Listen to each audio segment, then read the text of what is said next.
T twenty বিশ্বকাপের সদ্য শেষ হওয়া আসরে দক্ষিণ আফ্রিকাকে হারিয়ে ১৭ বছর পর দ্বিতীয়বারের মতো শিরোপা জিতল ভারত। টি-টোয়েন্টি বিশ্বকাপের ৯ আসরের ইতিহাসে প্রথমবার অপরাজিত থেকে চ্যাম্পিয়ন হল ভারত। সবচেয়ে বেশি ৩৭ বছর ৬০ দিন বয়সে নেতৃত্ব দিয়ে দলকে শিরোপা উপহার দেন অধিনায়ক রোহিত শর্মা। এছাড়া এবারের বিশ্বকাপে বেশ কিছু ঘটনা ঘটে যা আগে কখনো ঘটেনি। তার মধ্যে অন্যতম জসপ্রীত বুমরার বিরল নজির। বুমরা পাকিস্তানের ম্যাচে প্রথম বলেই ০ রানে আউট হয়েছিলেন, আর ব্যাট করতে হয়নি তাকে।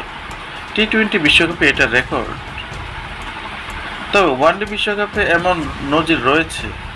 ২০০৭ সালের বিশ্বকাপে গ্লেন ম্যাকগ্রা ১১টি ম্যাচে ব্যাট করতেই নামতে পারেননি। ২০১৫ সালে বিশ্বকাপের সেরা পেস বোলার মিচেল স্টার্ক ৩ ইনিংসে ৩ বল খেলেছিলেন, কোনো রান করার সুযোগ পাননি। বিশ্বকাপের কোনো সংস্করণে অন্তত ১০০টি বল করেছেন। সেই নিরিখে বুমরাহর ইকোনমি সেরা।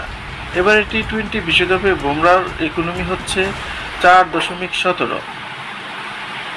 ৮ ম্যাচের মধ্যে তিনি সর্বাধিক রান দিয়েছিলেন ২৯ অস্ট্রেলিয়ার ম্যাচে।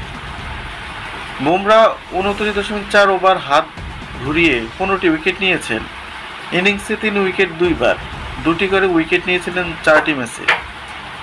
তার বলে মাত্র ১২টি ৪ ও ২টি ৬ মারতে পেরেছিলেন বিভিন্ন দলের ব্যাটসম্যানরা।